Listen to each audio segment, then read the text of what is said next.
This episode of WDW Today is being sponsored by All Star Vacation Home. And if you're planning a trip to Walt Disney World and want to spread out a little bit, you love your family, but gosh darn it, being crammed into a small room with them for a couple days really isn't what you had in mind when you thought of vacation. Why not get everybody their own bedroom, their own master bedroom, in fact, with their own separate kitchen. You also get a kitchen, but you also get a separate smooth bathroom and a lot of other great amenities so that you can actually enjoy your time on vacation without feeling like you were just crammed into a sardine can. All-Star Vacation Home offers that and many more amenities. Visit them online at www.allstarvacationhome.com.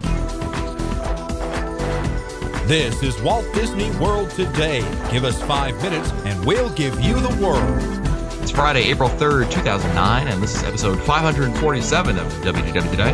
I'm Matt Hochberg of StudioCentral.com. Joining me on today's show is Mike Scopa, a senior feature writer and blogger for allears.net. Welcome, Mike.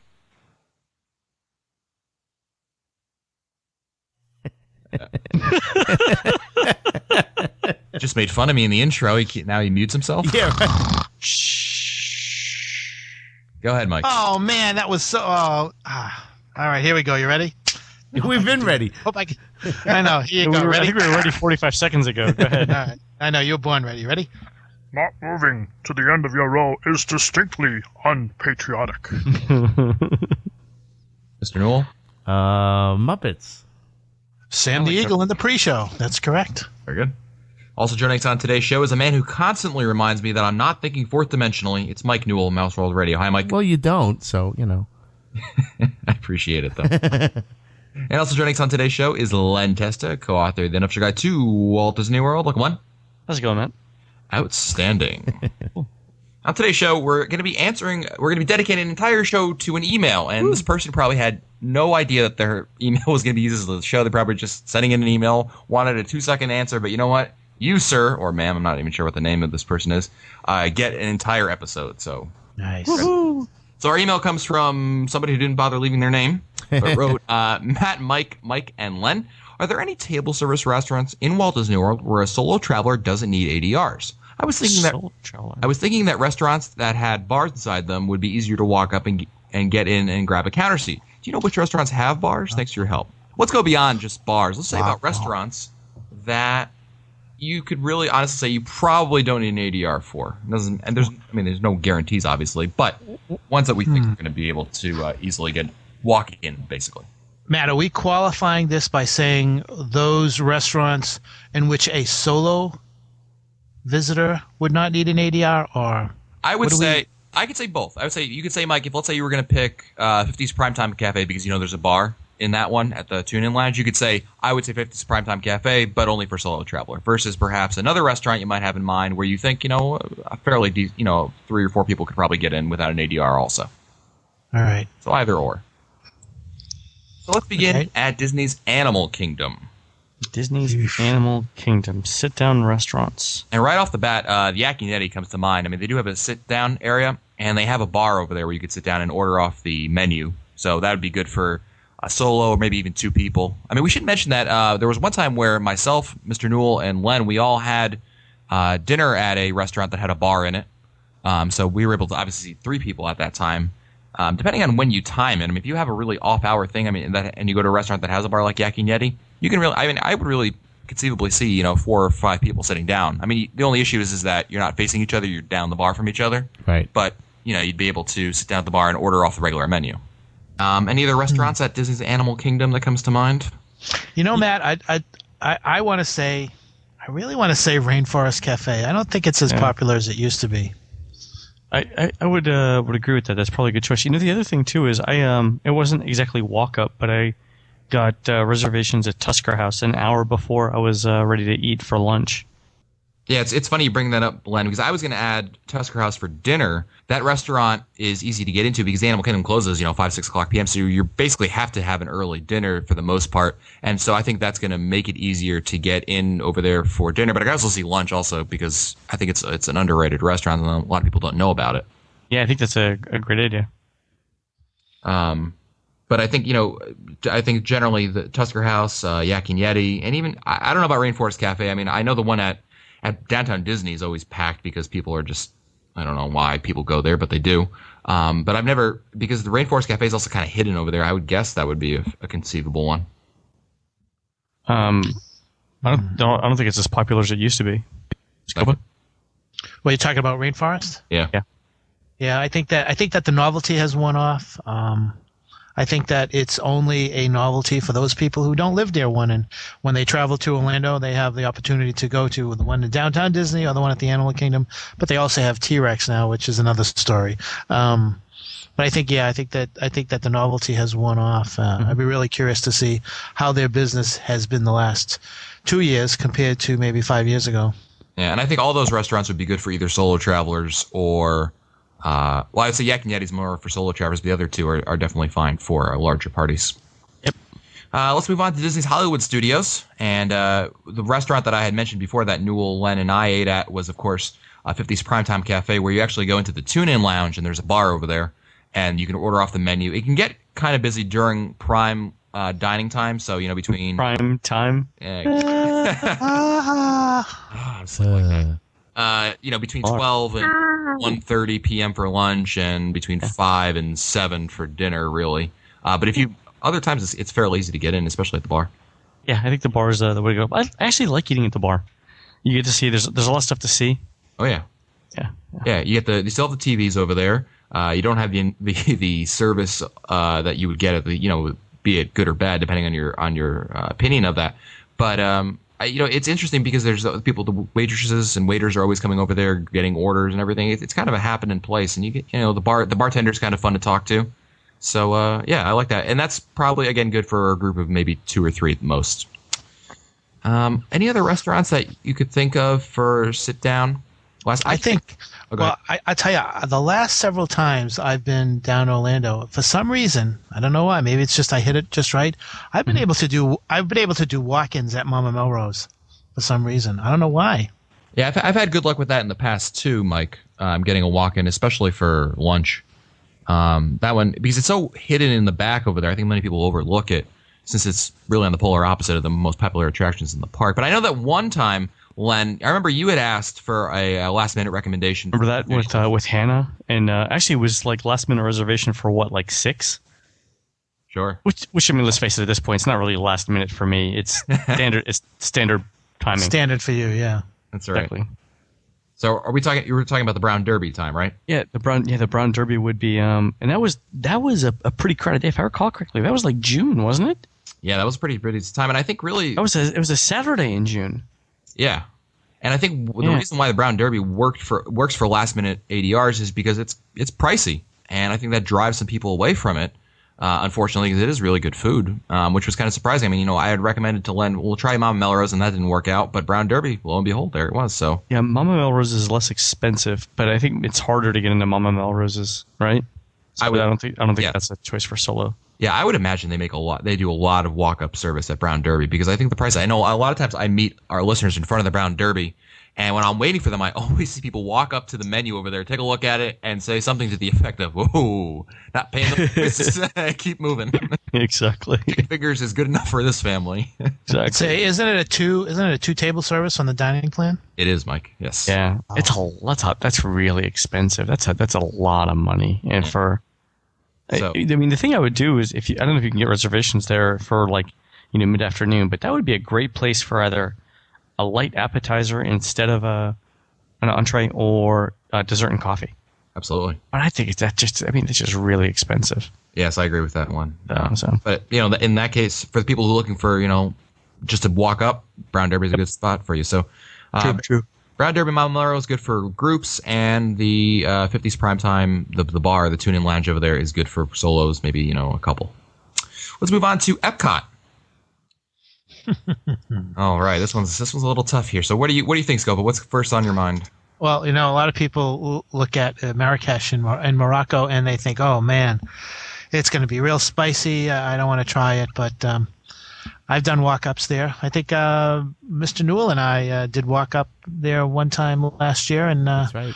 It's just one of those restaurants that people do not think of Marrakesh or Nine Dragons when they're in Epcot.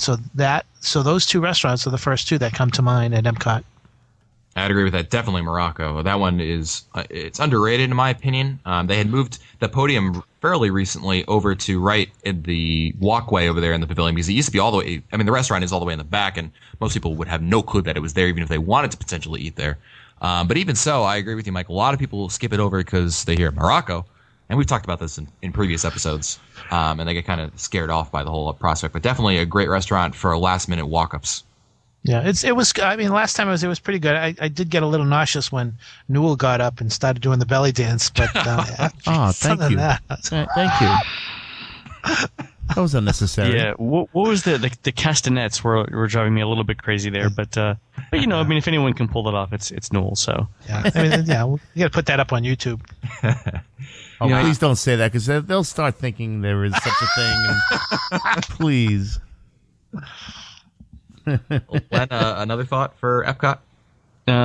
Beer garden, table for one, or a seating for one. You can. There's always room for. Oh yeah.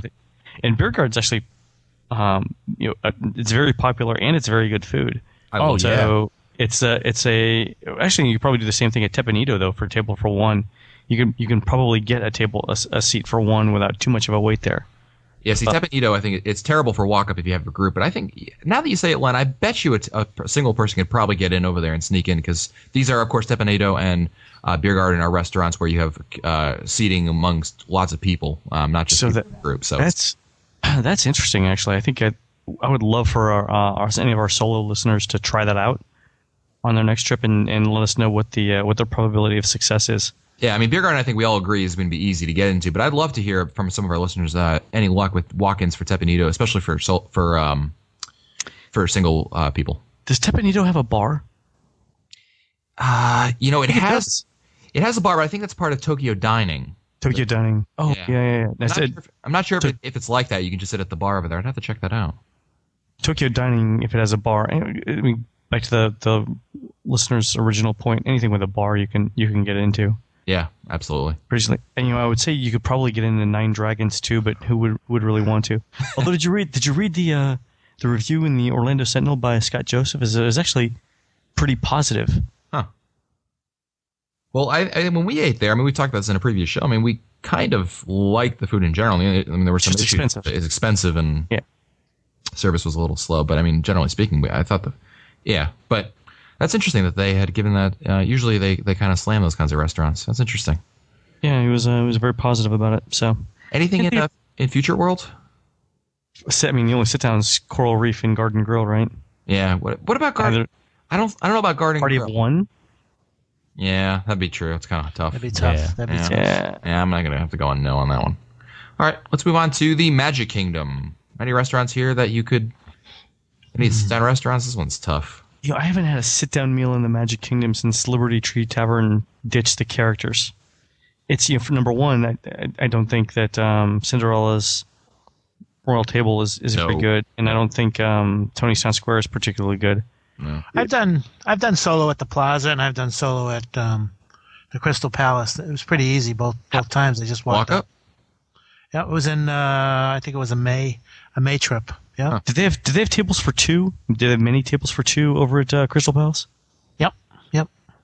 That might work to your advantage. You could try that out. I mean, I don't know. Would you want it, Mike? Would you say that you would add it to the list? Actually, nowadays I'd say no. I'd go with the Plaza more so than the Crystal Palace. I think. Okay, fair enough. Let's move on to the resorts. Let's start out with Animal Kingdom Lodge. You've got Boma and Chico. Any of those you could? I'm leaning towards no for walk-ups. Chico I always know is a long wait. Boma, I don't know. I'm gonna go with no on both. Anyone? Yeah, I agree, Matt. Glenn? I would go with Chico. You think so? I've had every time I go in there, even with ADRs, it's always a wait. Even with an ADR, there's a wait. But I don't know. The thing is, you get the bar. Oh, there's the bar over there. That's right. There is. Exactly. Yes, good point. Yes, there's. Thank you. When you walk in, it's on your right, kind of behind you almost. You have to do almost a U-turn when you walk in over there. But there is a bar. And there's actually, not only is there a bar over there, there's actually tables. Like, they're not high top tables, but I would call them, for lack of a better definition, Right. They're sort of like Like lounge tables. yeah. The place over at Contemporary has it. Which one? What's the Wave? Wave? Yeah. Okay. The Wave actually has a pretty long bar. You could definitely do seating for one there too as well. By the way. A restaurant that comes to mind, although it's closing somewhat soon, is Spoodles. I mean, that one, up until it closes at least, is a good choice for restaurants that I think easy to get into. I mean, it doesn't matter what meal of the day, especially breakfast and lunch. Dinner, a little less so, but even so, I mean, I've had great success with getting last minute ADRs at Spoodles. So while it's still open, and perhaps that, I don't know what's going to happen once it changes over, but for the time being at least, that's a good pick for large groups especially. I think so. What other we don't have to go resort by resort here. What other restaurants in the resorts come to mind?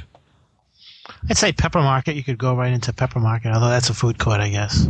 It's a food court. Halfway. Yeah. Although you could probably do Maya Grill too because it's not that popular. Yeah, for good reason. It's not popular. Yeah. I haven't been there I probably haven't been there in a couple of years, except for I did a there with Hannah a couple of years ago. I went there in September and I was just so unimpressed by the place. Yeah, it's a shame. Yeah. One that comes to mind at Old Key West, Newell. We had great success getting in over at what's it called? Olivia's. Right. Yeah. Yeah. Yeah, I was going to mention that. The case? Remember that was on the Sip, Snack, and Sick. Yeah. That's what we Has need. it always been like that, or is it like kind of a semi-recent thing? Back in the day when the food was much better, it was really difficult getting in there. Now that it's kind of not as good as it once was, so it's a lot easier to get in. In general, let alone if you're just with one or two people. Absolutely. Now, Newell, Scopa, I'm surprised you haven't mentioned this one yet. Come on. You want to say it. I do? Yeah, Trail's End? Yeah, I've never thought about that. Yeah, Trail's End. But I would say more so for lunch than for dinner. Yes, I would agree with that. I mean, I think you get a lot more resort people for dinner. But even so, I've had great success with walk-ups over there. And that one really is one of the true easy ones to get into. So definitely, I mean, solo, huge group. I mean, they're pretty accommodating. They do a decent job over there getting people in there. So I wouldn't want to worry about that at all. Are we going to talk about like the Swan and Dolphin? Yeah, sure. We can count that. There's what's the place by in the Dolphin Garden Grove? Downstairs. It's next to it's the place where you can get. Was it the Fountain? Fresh. Oh, I think I've eaten there, Len. You asked me to eat there one time. That's as you're on the way to you're on the way to what used to be Tubby's now. What is it called? Peekaboo's. Yeah, Peekaboo's. Yeah. Peekaboo. It's on the left. It's on the right hand side It's on the right hand side. Yeah. So that they have great burgers, fries, and shakes, and they've got a bar area, but they also have ample seating, and the turnover on the tables is really quick. We haven't talked much about how fast tables turn over, but that's important, and the menu kind of plays into that. This place, I mean, in and out in 25 minutes, and like I said, the burgers were really good, and they were big juicy hamburger. Can you tell that I'm dieting? That I'm fixating on a hamburger? Vegetarian. I'd like to throw in the Garden Grove at the Swan. I think it's a great place for lunch, and it's usually not crowded. Yeah, you should try it. It used to be called, I forget what it was called. It's got an artificial tree in the middle of it. It's almost like a restaurant in the round, you might say. Known for its salads. Really, really good restaurant. It's called the Garden Grove. I think you could walk in on any day for lunch, no problem. This was interesting because when we were back at the Dolphin, we were at the Fountain. Dawn and I thought we had originally tried to get into Beaches and Cream, which you can't get into. But we walked to the Dolphin and we went down to the Fountain and we thought, this is a great substitute for that. That's a great tip. Cool. Yep. I'll add Kona Cafe at the Polynesian. There's the bar. It's actually the sushi bar next to it, but you can order right off the Kona Cafe menu over there. Can you really? Yep, absolutely. So you can have sushi, or if you've got picky people in your party, they can order right off the menu. Or even if you picky party people. Henny's been saying sushi instead of sushi, which I think is hysterical. Would you like to have some sushi? She's such a weenie. She's such a weenie. Thank you. Other restaurant. The Turf Club. I know, Len, you don't like it, but I got Newell on this one. Hold on. Oh no! Come on, it wasn't that bad. It was good. It's really It was not good. good. I love the Turf Club. What didn't you like, Len? It's just it was as mediocre can be. I totally disagree. Yeah. But then again, I don't write a book about it, so. I mean, I'm not even the food critic, but I just didn't think it was. I could name 15 places in Walt Disney World that I would gladly eat at before that. But the problem is I mean, even with that group, man, how hard was it to get that ADR for us for that bigger group? It wasn't difficult at all. Yeah, it wasn't difficult. Yeah, no. And I've done walk-ups many times over there. Very easy, especially for lunch. I mean, Jesus, you can own the place. And yeah, I mean, so it's part of it is the fact that it's such a big DVC. Then the DVC isn't completely filled yet, so it's not like it wasn't bad. So the reason why you can get ADRs is not that it's bad, which would be the reason for like Tony's Town Square. Right. It's just that it's the way that where it's located. So, you know, a restaurant where you can order off the menu is the Cruise Cup Lounge at the Yacht Club. You can order off the Yachtsman Steakhouse menu over there. Can you really? Yes, it's very nice. I didn't know that. Yes, you go up to the lounge over there. I've ordered it. My wife came one time to join me over there, and we ordered right off the menu for her. Really, I didn't know you could do that. Yeah, they have a menu right over there. You just ask for it. So you go right up to the bar. So you could say I need a shot of tequila and a New York strip steak and a steak to go with it. And they would give it to you if they have it on the menu. Yeah, just ask them. I love this country. How about I've done that. I did this last year. Big River Grill and Brewing Works at the Boardwalk. Yes, they don't take ADRs at all, so you have no choice but to walk over there. Yeah, that's a good point, Mike. I mean, no, you're absolutely right. I mean, for certainly, if you have no ADRs and you want to go somewhere, you're guaranteed not to have to compete with anyone except for who's ever eating. I love that idea, that Yachtsman Steakhouse idea. Well, there you go. I mean, I think the food is vastly overpriced, but it's an option. No ADRs needed. It's an option, yeah. I mean, you could get the least expensive cut of beef and do that. That's a great idea. Pay $40. Still, bastards. What about Flying Fish? Does Flying Fish over at Boardwalk have a... I think word is getting out on that place. I think it's much more different. Yeah, has been. And it's really noisy, but I mean, if you're a solo traveler... Yeah, I was going to add going to Downtown Disney for a moment here. Raglan Road, they have these high tops you can sit at, and you can order right off the menu. I'd done that a couple weeks ago during the Unofficial Guide research tour. I've done that 100 times, yeah. Yeah, it's great. You can sit and drink. You can pretty much drink around. Oh, yeah, you can drink, eat right off the menu. It's great. So that's definitely something to check out over there for solo or groups even, because there's a number of high tops over there. I would say Artist Point would be one, only because it's not that. Well, I don't think the food's that good over there. So I would guess that because if word got out, a lot more people agreed with me, then it would be easy to do a walk up at Artist Point. I just think the food is overpriced and the quality is not up to par. Did you go with us in December when we were there? December? Was it December we were there? Yes. Yes, with Disney. No, was it December? That was May. That was May. Yeah, that was May. Was it that long ago? Yeah. Yes. Yeah, Izzy. He got upset. Izzy, exactly. Yeah. Izzy, yeah. Yeah. I'm going to add also the Sand Trap Bar and Grill at Eagle Pines, Osprey Ridge over there. I don't know if you guys ever had a chance to go there. I've had lunch there.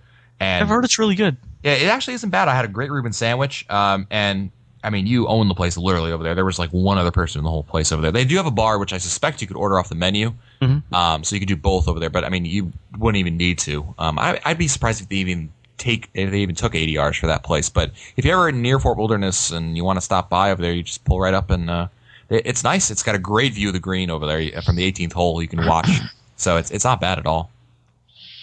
What about boat rides at Riverside? I've eaten there once. I didn't think it was great. Really? Okay. I could totally be wrong about that. Okay, I think that's a pretty good list of restaurants. between groups or solo travelers, and if we miss one, be sure to post them in this episode's show notes. But the thing I'd love to hear from our listeners is if they have success getting into any of these places as a solo traveler, what their when they went, what the restaurant they tried, and what the experience was. Post those in the show notes. That'd be fabulous. Absolutely. Well, that's it for us today. Don't forget that this episode of WDW Today has been sponsored by All-Star Vacation Home. And if you've got a trip to Walt Disney World and you know what, you don't even want to bother with the ADRs, you don't want to try to even sneak into the places you're going during a busy time of the year, why not go back to your All-Star Vacation Home where you have a full kitchen? I mean, you can make whatever you like over there because you have everything, an oven, a microwave, stove. I mean, the works, and they're nice stuff too. It's not even the cheap stuff that I got on my place. So you know what I'd make? I would make Mr. P's pizza. Do you guys know what Mr. P's pizza is? I have no idea. Just like little 79-cent pizzas you pick up at like Publix, but they're the best darn pizzas. Anyway, go ahead. That's what I would make it. Absolutely. With that beautiful, wonderful, up-to-date equipment. He's a modern stainless steel oven, 79-cent pizza, exactly. Right. But you know what? You can make a Mr. P's pizza at your All-Star Vacation Home. Give them a try. Visit them online at www.allstarvacationhome.com. If you want to find our older episodes, read our show notes, or send us your comments, visit the WDW Today website at wdwtoday.com. For Lifetime Mike Scopa and Mike Newell, I'm Matt Hotchberg. We'll see you on the next show. Stupid Judy, stupid energy. This has been a production of Mouse World Radio.